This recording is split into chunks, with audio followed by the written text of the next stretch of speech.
Welcome to the Stories That Sparkle. I'm Hella Rader, and today I'm doing something a little bit different. Instead of sitting down with someone else and having a conversation with her and listening to her story, I'm going to do a one-woman show and tell you a little bit more about me. Well, I guess it's not really technically a one-woman show. It's a show, and I am one woman, but I'm not sure I would qualify or quantify this as technically a one-woman show. That's a whole other thing. I've tried writing one of those before. The last time I tried doing that, it ended up being a book that's way longer than a one-woman show. It's a memoir. It's called Beyond the Wall. It's not currently available anywhere yet, but I'm working on it. So anyway, get comfortable, sit back, and listen in to my version of a one-woman show. I'm Hella Rader. With a good sense of humor, an open heart, and an open mind, I love to explore the very human complexities in others and in myself. That's why I created a space for women you have never heard of and could easily pass on the street to share in their own voices the intricacies of starting over in life, building community, inhabiting their bodies, and more. Welcome to our Disco Ball, the stories that sparkle.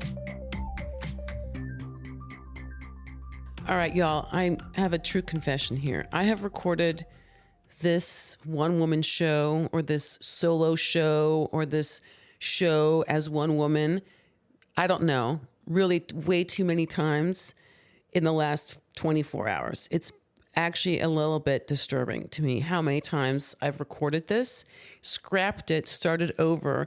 And mind you, each time I did that, it was almost an hour long every time. So I'm going to scrap all the ideas I had because none of them seem to work for me. None of them resonate with me. Like none of it just feels like anything I really want to say or have to say. And that really is the critical piece here because for me, this whole journey of this podcast in particular has been about reclaiming my voice.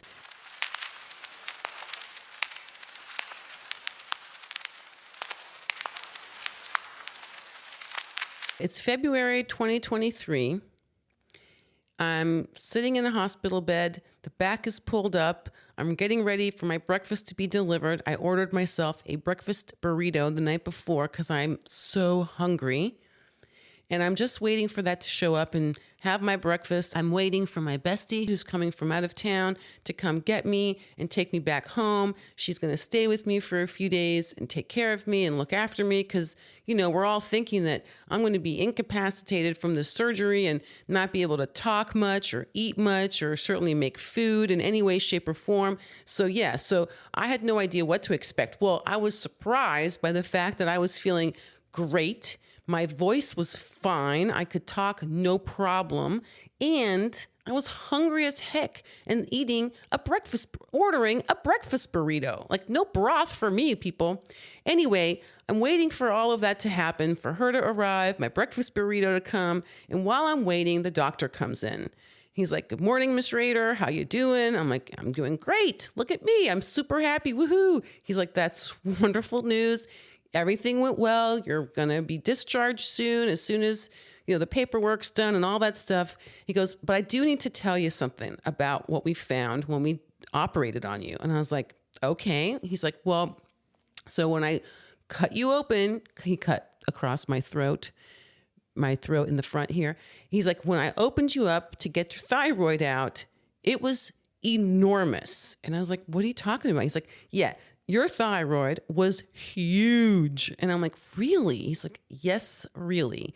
And I'm like, "All right, well, okay, tell me more." He's like, "In fact, it was so big and surprising to me. Well, first of all, it took me a lot longer to do the surgery than normal, but also I was so surprised by it. I took a picture of it." I'm like, "You took a picture of it?" He's like, "Yeah, I took a picture of it." I'm like, "Wow, can I see this picture?" He's like, "Absolutely."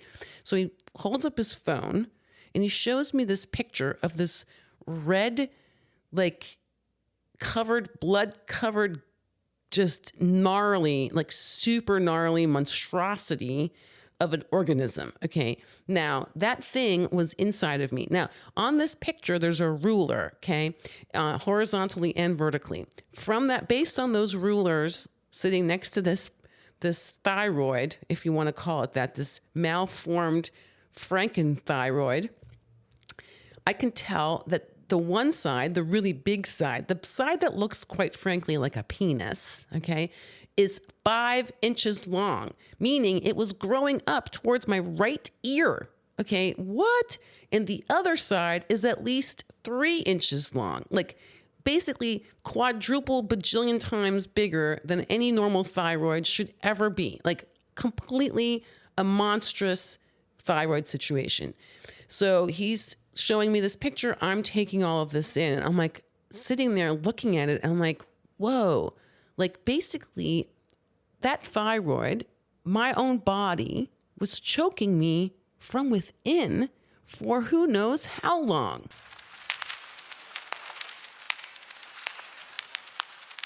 Okay, so when I was about, 7 or 8 years old, don't quote me on that. I can't remember exactly, but that sounds about right.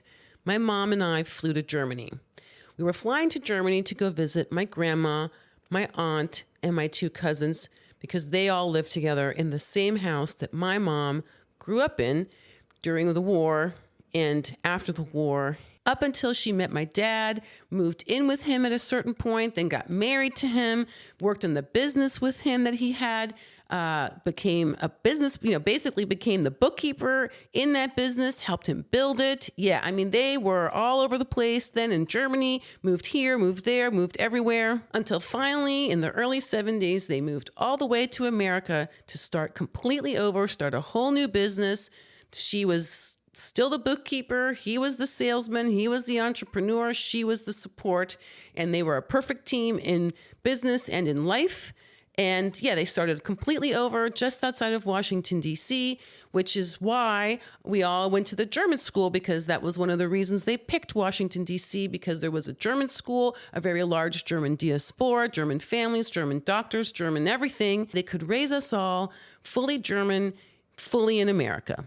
But the whole rest of the family still lived in Germany, which meant my parents, my 2 older brothers who are 8 and 10 years older than me, and me were the only family members who lived in America. So everybody was back in Germany. So every year, at least once, usually in the summer, we flew all the way back to Germany to go visit and stay in my mom's childhood home, generally speaking, and visit with grandma, my aunt, and my 2 cousins. In fact, that started as early as when I was 6 months old, because at that time, they didn't know of a German church, a German Lutheran church in the DC area, so they flew me all the way to Germany with my American passport, didn't get my German one until many moons later, all the way to Germany to be baptized. So while English was my second language, being an American citizen was my first citizenship.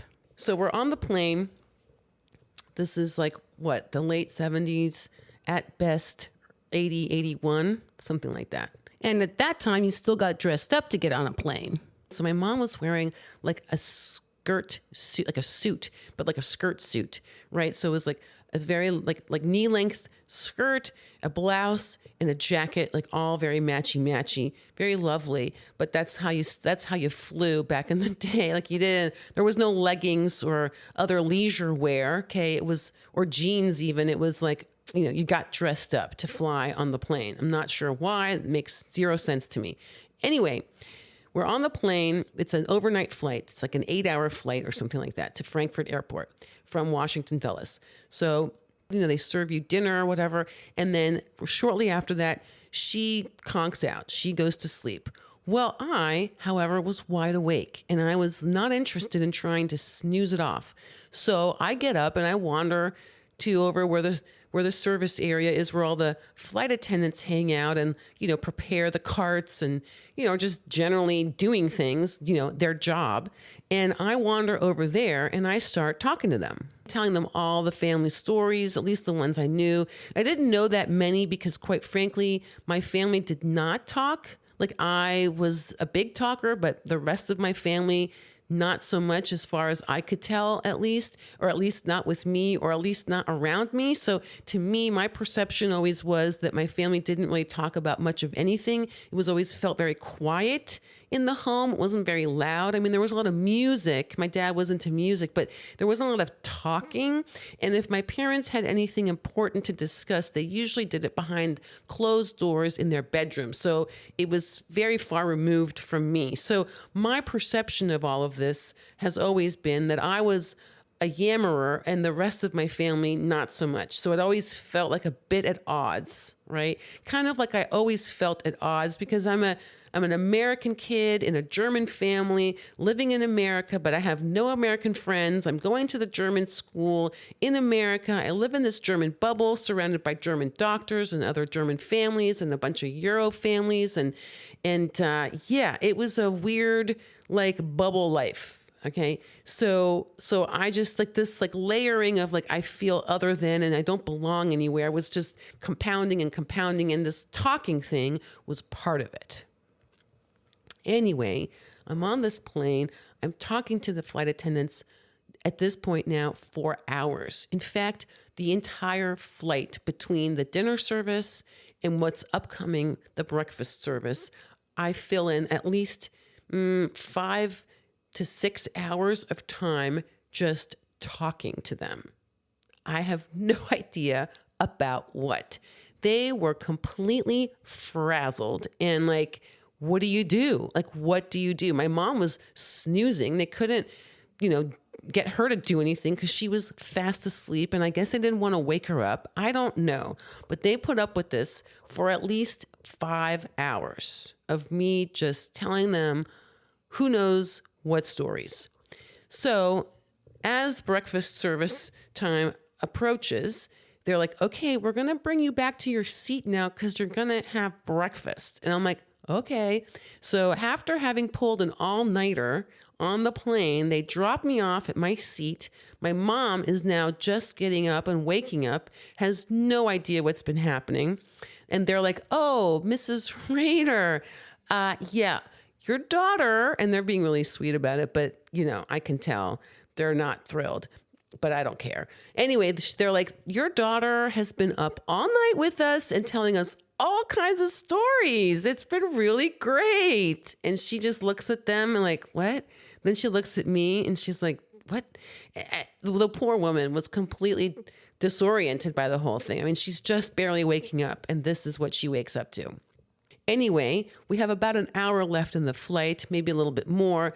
Breakfast has been served. It's being cleared off. And now I crash. And I crash hard because I have been up all night talking.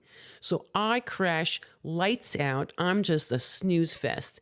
And my mom is not impressed, nor very pleased, because I am now useless to her for the rest of the journey, which is not a small thing, because once we land in Frankfurt Airport, we have to go to baggage claim. Once we go to baggage claim and have our stuff, we have to go through customs. And once we get out of customs, we have to make our way to a little train station in the airport, get on a train and take that train to a different train station in the city, in town, right, in Frankfurt.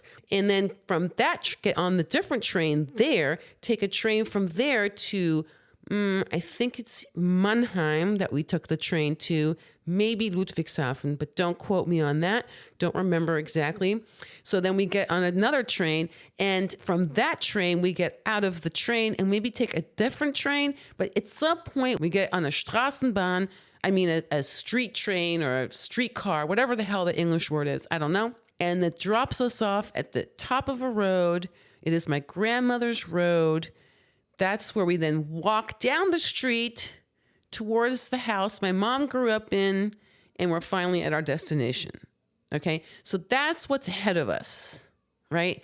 And I am crashed out, which means for the entire journey of all of those different trains and the streetcar and the walking at the end and all the walking in between, mind you, okay, walking from here to there and over there and then again over here, right? All of that time, I am a complete weight on her. Like I'm just flopping around.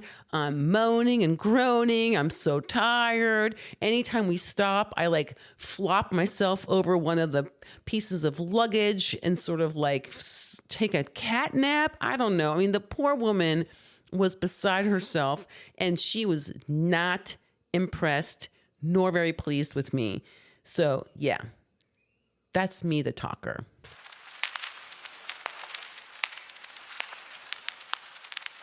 Okay, it's now like, I don't know, I'm in 10th grade. I'm at the German school in Washington, D.C. The German school was one of the reasons my parents picked Washington, D.C. Aside from the large German diaspora of German families, German doctors, all the German things, there was also this German school. So that way, their kids, initially my brothers and then later me, could all go to the German school. All the classes were in German. It was the same curriculum as in Germany, the same everything as Germany. So if they ever decided to move back to Germany, or one of us wanted to move back to Germany, we will have had the same schooling as if we had grown up in Germany, which is actually what my oldest brother did. The one who's 10 years older, he moved back to Germany when I was 9. So anyway, I'm still at the German school and I am in 10th grade. I'm now trilingual, by the way. By this point, I'm trilingual. I have become fluent in French. I have spent 2 summers by myself flying from DC at the age of 13 and then 14, all the way over to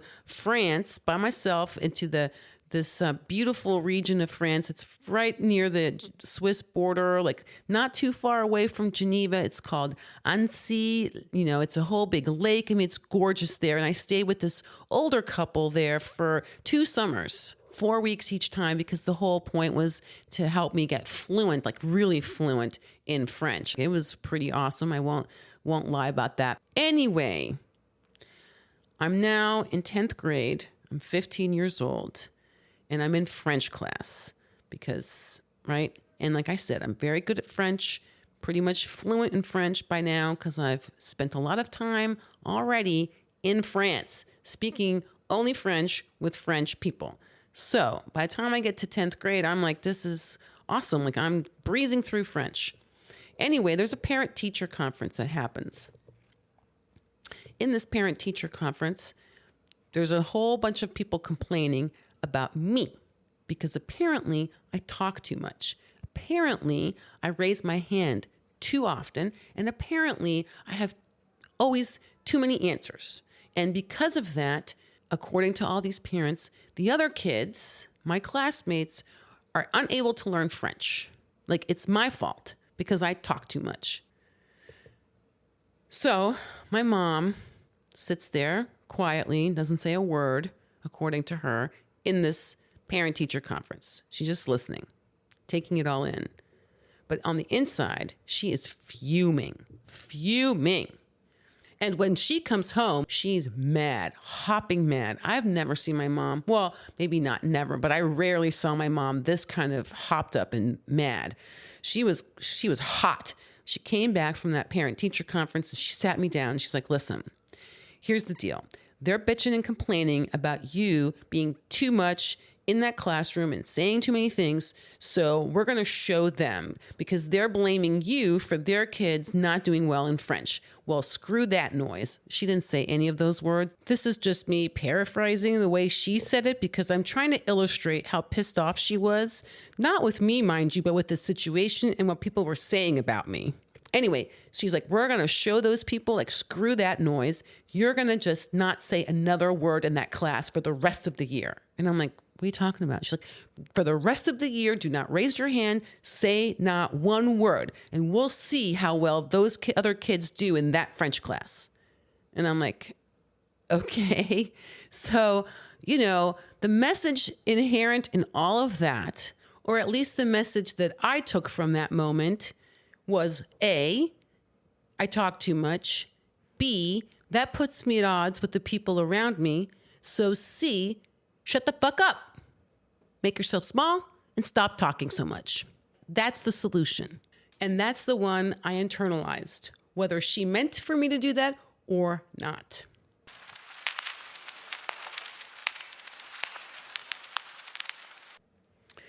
So you may have noticed that I haven't really told any stories that feature my dad so far. And you'd be right. My dad was gone a lot when I was very young. He was traveling a lot for business or working long hours.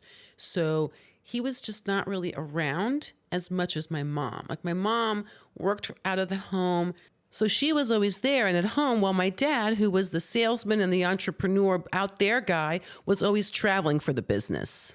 You know, he was going here, he was going there, he was visiting customers, he was at shows, exhibit halls, you know, all those kinds of things. So he was on the move. And that meant when he was home, what resonated for me, what I remember most about him is that he was my emotional safe harbor. He was the one who gave me all the hugs, and I sat on his lap a lot, and we cried together. So I guess if I had to articulate a way in which my dad intersected with my voice, then I would say that he was my biggest supporter in using my creative voice. So whether it was art projects or performing in plays, whether it was writing I did or filmmaking I tried, like he was always very supportive and excited and encouraging of any of the arts, any of the creative voice that I was trying to find and use.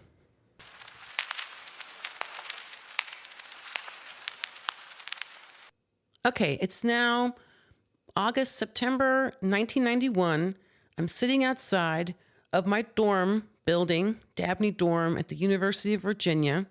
It's hot outside. I'm wearing all black. I'm wearing my Doc Martens combat boots. My hair is very short. I have cut it all off. And I'm sitting outside drinking milk out of a carton. And I'm sitting there pondering what is happening, because I am suddenly finding myself in a completely foreign world.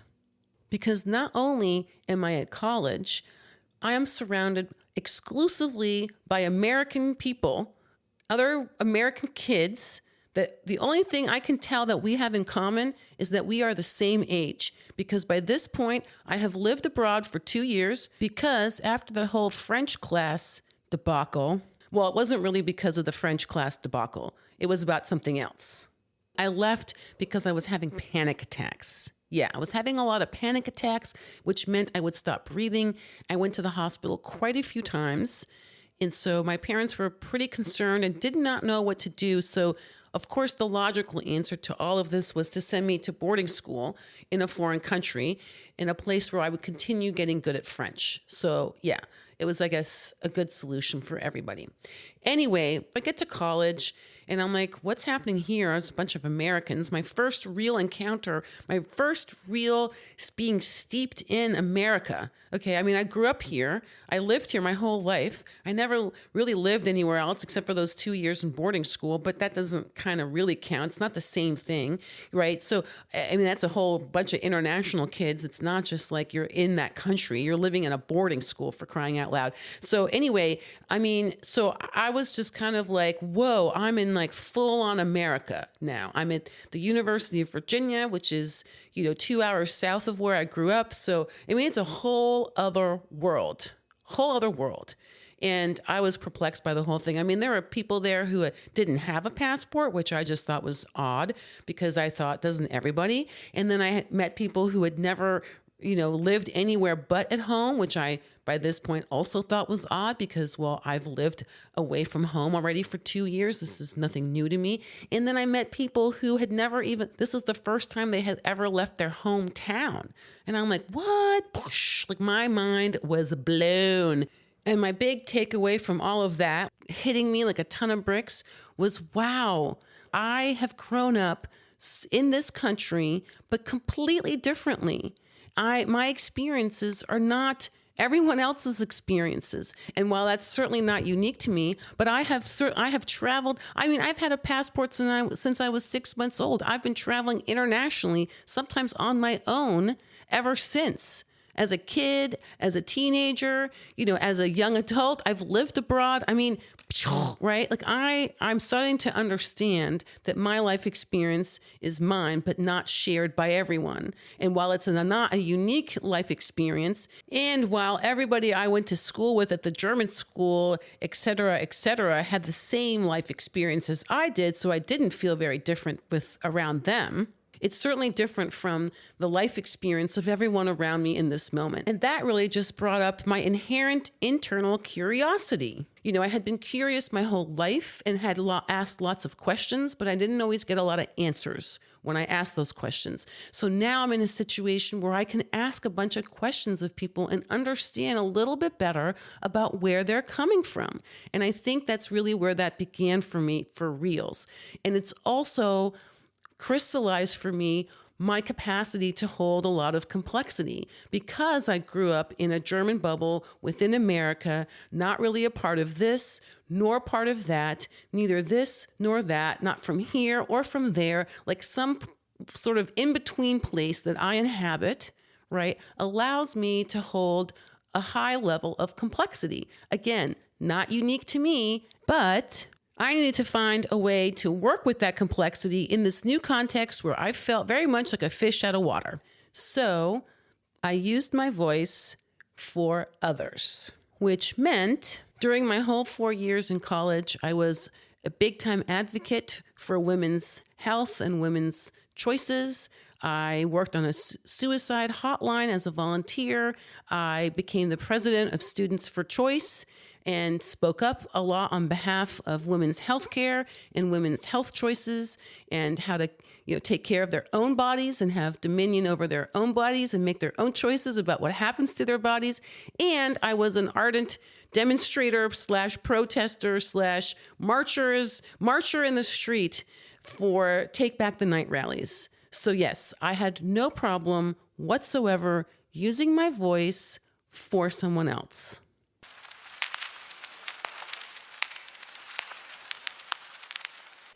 Okay, now it's 2008. I'm sitting in a recording studio. It's street level, storefront recording studio. There's 2 turntables and a few microphones. There's also a phone for call-ins. And there's a wood bench that runs the full length of this tiny little space. My friend Ruth is sitting there with me. It's 8 a.m. and we are about to go live on East Village Radio with the Hella Fabulous Show. Okay, let me back up a second here and fill in some details. After I graduate from college, I briefly moved home for a couple of years and then I moved to New York City. But shortly after that, my dad passes away. I'm devastated. The floor falls out from under my feet and I feel ill-equipped to be in this world without my dad in it. So at the time, I'm engaged to an artist, writer, musician, performer guy, and I decide, yep, we're getting married. We are making that happen, and I made him the captain of my soul. So we get married in 2000, only a month after I graduated from the new school with a master's in media studies because I was going to be a creative content creator person of some sort. But instead, for the next however many years, we have a wild, raucous, adventurous, insane, very loud, very argument-y filled life. It's very roller coastery. Divorce is threatened multiple times, late nights, voices are raised, hands are raised. It's a shit show, basically, most of the time, but it's also a lot of fun. So there's the yin-yang going on there. In the process of that, I join a program to find a higher power that isn't him or me or anyone else for that matter, something bigger than me. I also find an amazing group of strong, powerful, spiritual women. Among them is a woman called Barbara. And Barbara, in 2007, becomes essentially my spiritual teacher for the next however many years, for a long time. So this woman takes my hand and walks me through this crazy life I'm choosing to live and stands by me while I keep making weird choices for myself. In the process of all of that, my husband and I do separate for a period of time. And during that time, I get together with Ruth and we decide to launch this radio show, the Hella Fabulous Show. And it's going to go live every Wednesday morning from 8 to 10 a.m. Because I will not be able to do it any kind of justice or accurately reflect the tenor, tone, or vibes of this show, I'm simply going to play you a short highlight reel as a calling card. Hi, this is Kelly Clark and Ben Simone from The Real Housewives of New York City, and you're listening live to Hilla Fabulous Show on EastVillageRadio.com every Wednesday from 8 to 10 a.m.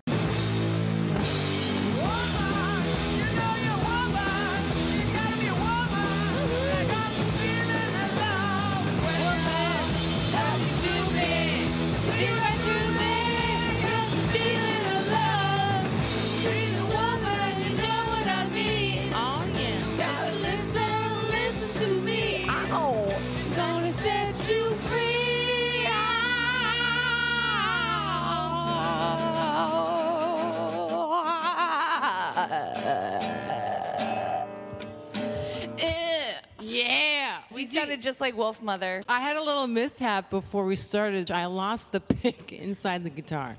Sometimes it happens to me with tampons. Good morning. You're listening to Hella Fabulous on EastVillageRadio.com. Hold on to your lady pants. Have a or listen. your guy shorts. If you want to be able to pee standing up, go to Colorado and get yourself a pee mate. Yeah. Bombs are exploding around you and conditions are unsafe. You can trust P-Mate to get you through.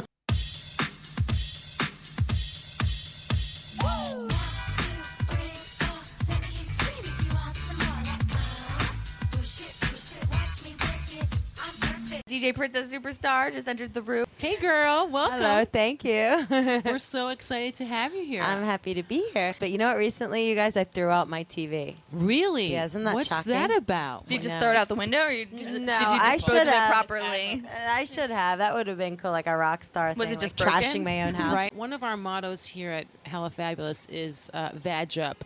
Bad job. Yes, because Yeah, the we ulterior thought man up. we thought man up just didn't really cut it. I love that. You know, and I thought, who would really appreciate that would be Princess Superstar. I really appreciate it. I told someone over the weekend that while I am hard to offend and I can hang with pretty much anyone or anything coming out of anyone's mouth, I am still a lady. I don't think that takes away your rights I am as a woman. At the end of the day, I am a lady, and I expect courtesy and civility. Brought to you by Clever Beaver. And Jimmy Fallon. And What? Jimmy Fallon was there? Yes, and Jimmy What? Fallon doesn't remember, but I met him and had a dance with him back in the day. Wait, you know Jimmy Fallon? I met him through a friend. Well, because we're trying to channel Jimmy Fallon to come to our show. We challenge him every day to come have a showdown. He started following us on Twitter. Right, and then Oh, nothing. seriously? Yeah. Every Wednesday we do Seriously? a meditation on Jimmy Fallon. We do an om for him. Yeah. We meditate. We try and lure him here spiritually. Let's He's have one definitely right a now. cutie. Okay, ready? Jimmy. All right. Jimmy Fallon. Jimmy Fallon. Come hither. Showdown. Have Jimmy. some decorum. Jimmy.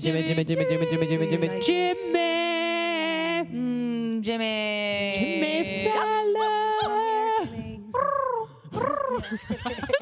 There you go. That was our meditation on Jimmy I feel Fallon. good. Had to get that out. We're back. We have in studio with us Alan McDuffie. Dun, dun, dun. He's like a superhero. Like a superhero. That's right. But I'm not dressed as a superhero. It's okay. You're championing politics undercover. You were in D.C. last week for the inauguration. I was. I spent a week there, in fact. Wow. Yeah. So what was the highlight of your trip there? The highlight of the trip may have been the most underreported story in D.C. from the week, and that was all the looting that took place on What? Inauguration Day. Oh, yeah. I thought You people know were- what? We predicted that. We're calling this segment "What Do We Call It?" What do we call it? And Yes. today's topic is female masturbation. That's right, because I know that I was thinking about that. That's what I call political correctness. Pretending to be nice to all people. Honestly, I think half the time, maybe more than that, political correctness is just faking the funk. And people internally are like hating on everyone. That's cool, because then you can be elected president. Hi, this is Ari Gold, Director of Adventures of Power, and you're listening to the Hella Fabulous Show on East Village Radio. I'm Nancy Balbier. My new memoir is Take Your Shirt Off and Cry, a memoir of near-fame experiences. You're listening live to Hella Fabulous on eastvillageradio.com. You get unfiltered, totally biased things, that information and musings and wonderings and new catchphrases that you're not going to get anywhere else. You won't get this nowhere else, people. Just want to remind you guys of that. Don't change the channel. Keep listening. Don't hate yourself. We're not the equivalent of MTV or VH1 for your brain. Needless to say, from the get-go, from the minute we did that first show and we went live that first Wednesday morning at 8 a.m. in the East Village, we had a blast. And a year into that, in 2009, my husband and I get back together. We get remarried. We do a whole recommitment ceremony on the beach in Amagansett. And by 2010, Ruth and I have done this radio show live every Wednesday morning for 2 years. Success may be knocking on the door. The community of women I have built over the last 3 to 5 years is blooming and blossoming. I have a lot of intimacy, a lot of great connection, a lot of wonderful things are happening in that community of women. And my husband comes up to me and says, you know what? I think we should leave New York and we should move to Santa Fe, New Mexico. And I look at him and I say, okay.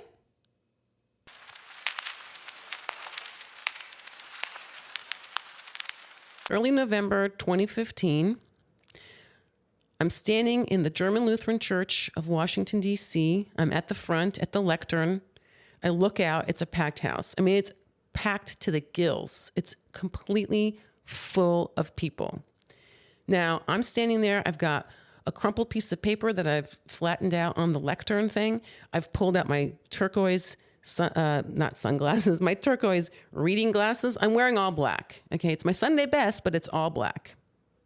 And I'm standing there and I take a few deep breaths.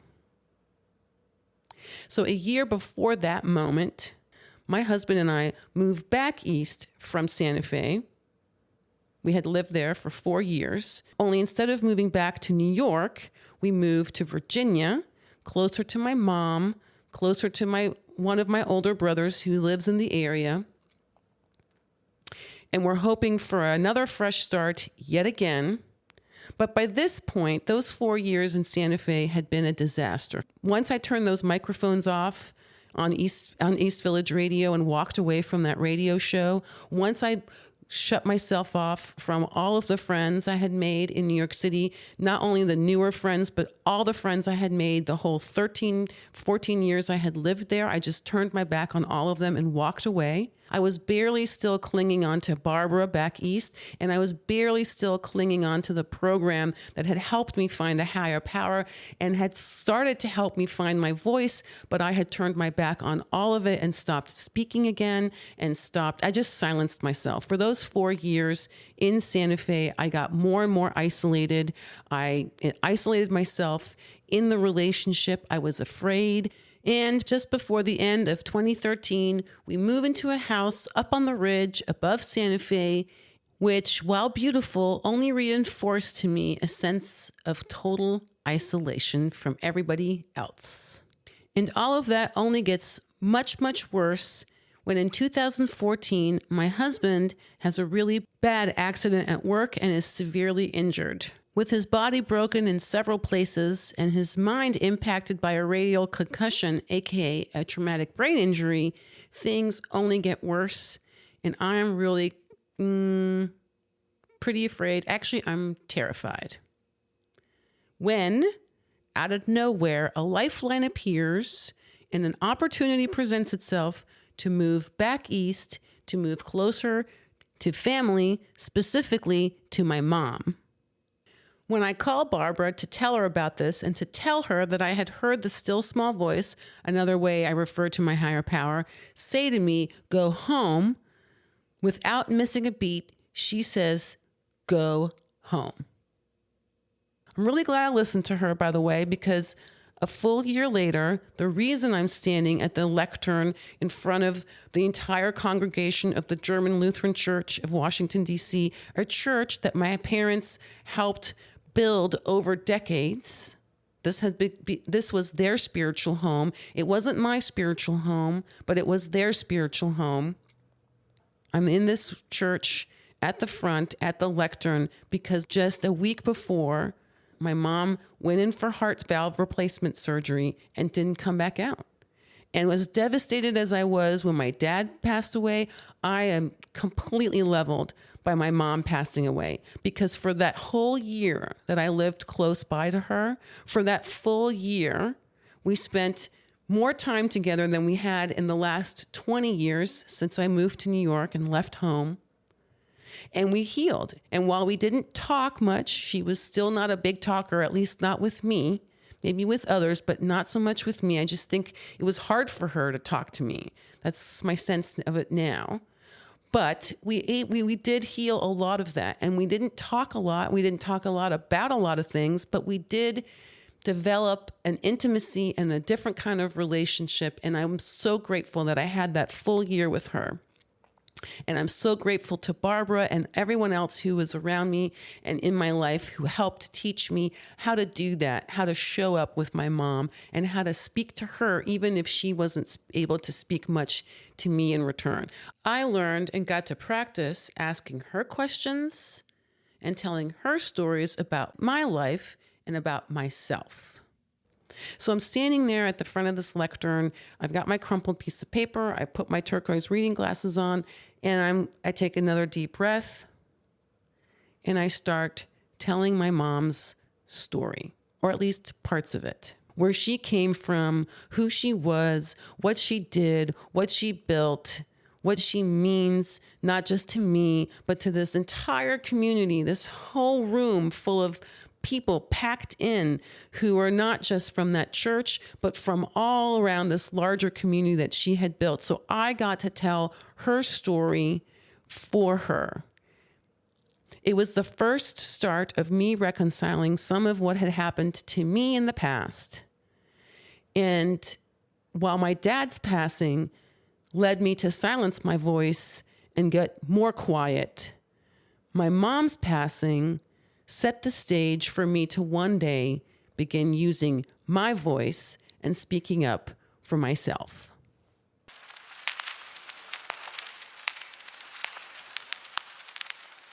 All right, so now it's November 2019. My husband and I are in New York. We're meeting up with my best friend from forever ago and forever still, who lives in Italy. She's in town visiting her sister and her sister's wife. They live in Dumbo. So we're all convening at this apartment in Dumbo, Brooklyn. So the whole plan for this night is that we're going to go to a place called the House of Yes. It's in Bushwick, Brooklyn. It's a performance art / nightclub space. It's very groovy in terms of you got to go there kind of decked out, lots of glitter and just flashiness. Okay, like think performance art. Show up as performance art in some way, shape, or form. Not that everybody does, but that's kind of the vibes of like what you kind of want to do if you're going to go there. So everybody around me is in that zone. Okay, well, my friend's sister is actually not joining us, but the wife is. So my friend, her sister's wife, and my husband and I, we're all, quote, getting ready to go to the House of Yes, which really means the three of them are getting ready, and I'm sitting at the dining room table, not speaking at all. Even though I have probably a lot to say, I'm not speaking. I'm just sitting there, silent. Everybody's running around, they're yammering, they're talking, they're storytelling, this and that, music's playing, like it's a whole fun thing. Glitter is being applied to faces and foreheads and body parts, and glittery outfits are being put on. My husband's got a sequin jacket on, like I'm wearing some frock, some black sequined frock over top of some pseudo legging pant situation, and a pair of very pointy bootlets, suede bootlets that I bought this whole outfit that morning because I didn't have anything to wear. But none of this that I'm wearing screams performance art, nightclub vibes in any way, shape, or form. And I know better because I'm an old school nightclubbing, the house party dancing maniac. So like I know better, but I could not get it together because I am so out of touch with myself now. All of these years of settling, not compromising, settling, right? Not speaking, not saying no, not standing up for myself, not anything, right? Just allowing everything to go on and be, well, actually, over the summer in 2019, so a few months before we're in New York together for this House of Yes extravaganza, I did start speaking up. You know, I was trying to take up space, and he said he wanted me to do that. But then when I would do that, like he didn't really pay any attention or hear me, it seemed to me. So then I would stop talking again. And when I did that, he would be like talking. And then he would suddenly stop talking. And I would be so perplexed by that because he was always talking, that I would ask him, like, genuinely, are you okay? Like, is something wrong? And then his response to that would be, well, I am leaving space for you, but as usual, you won't take it. And I was like, okay, I guess I'm doing something wrong. Like, I guess I'm wrong.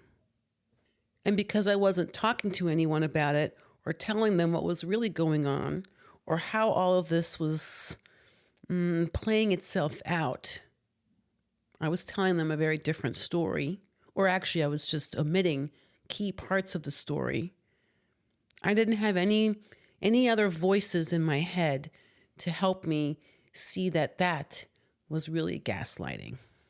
Anyway, we're in this apartment. I'm looking all frumpy, not at all nightclub vibes, okay? So I'm like, part of me actually would just wanted to go back to the apartment that we had in New York because, yeah, we had an apartment in New York. We rented it because he had recovered from his injury. It had been a long haul. And now he was building a business and he was in New York most of the time.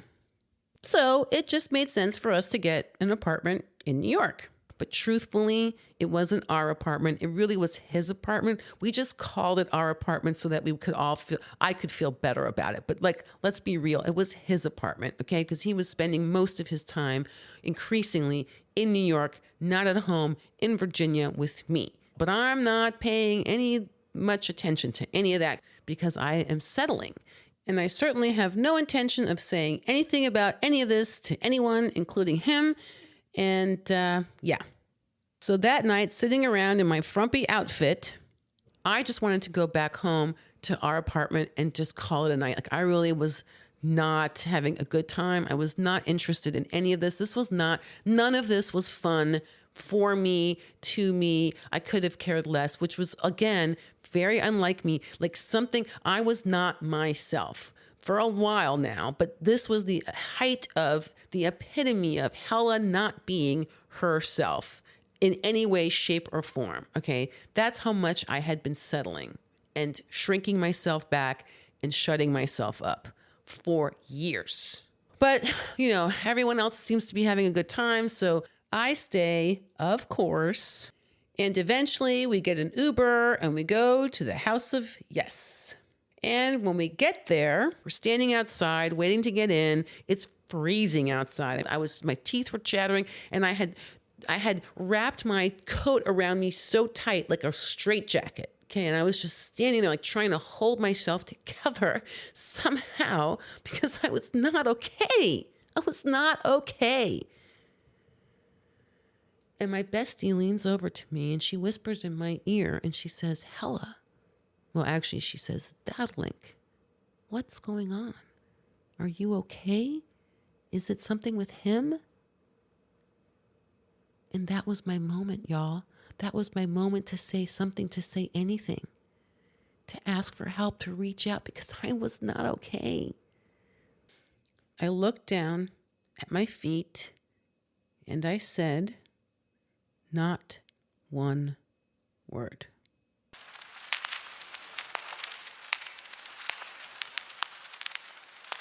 It's February 2025. I'm sitting in my sunroom. I'm sitting in my armchair. Across from me is Marcia, one of my besties. She's wearing her have a nice day, super multicolored socks. I'm wearing my gray and white feel good socks.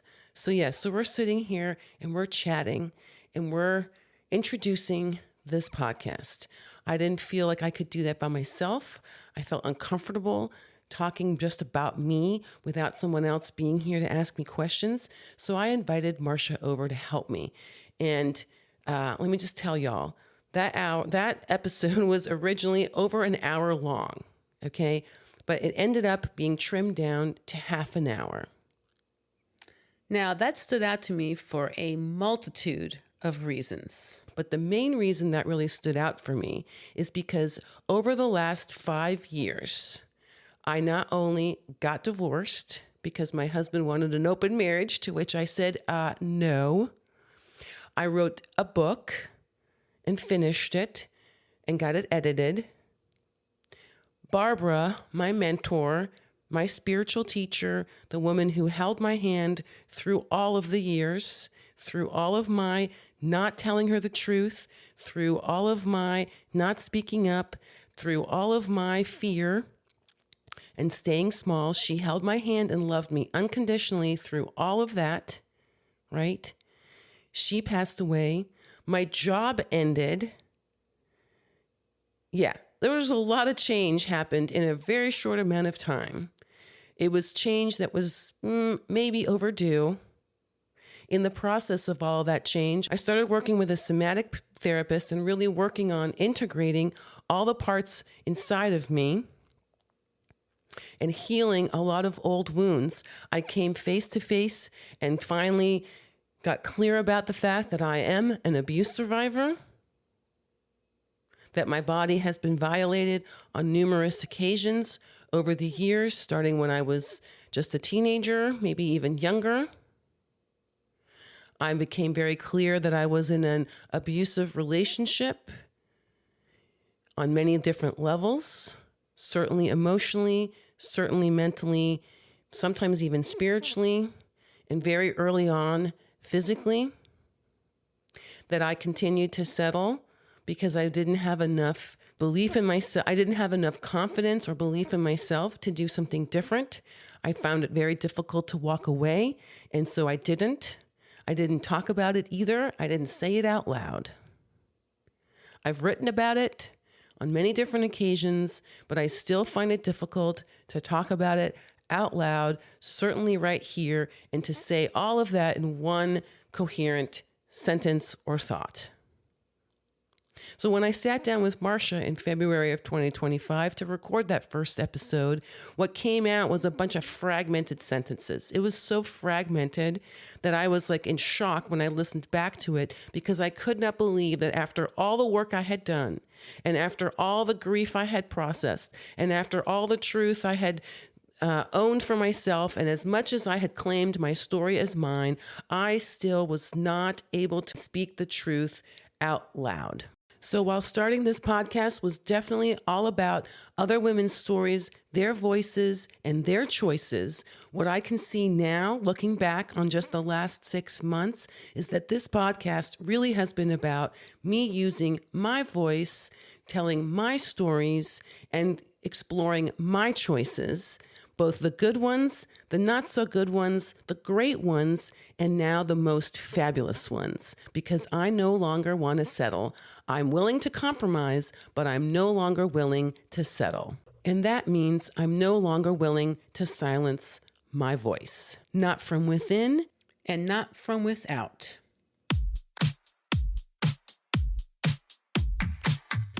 Well, thank you again for listening to the Stories That Sparkle. I'm Hella Rader. Thank you for joining me for this one-woman show, or this show with one woman, however you want to slice and or dice that. I really appreciate it. I'm excited for what's next. I'm looking forward to taking up more space, to owning my space. As part of that, I am traveling around the country this September for a whole month. I'm going to be driving from here all the way to Santa Fe and then all the way back in one big giganto loop. So I hope to see you out there on the road. I hope you follow me on Instagram or TikTok and keep up with what's happening. My handle on both is @HellaRater, or you can, of course, subscribe to my Substack, hellarater.substack.com, and keep up with things from there. Please rate, review, subscribe, follow, comment, all those things. It helps the algorithm find me here. If you have a story to share, or you know someone else who has a story to share, please reach out to me. You can message me by sending an email to hellarater@substack.com. Yeah, I think that's about it. So yeah, please pass it on. Please share with others. Please join me. Please hang out. Would love to hear from you. Would love to spend some time with you, because together we bring light into dark places.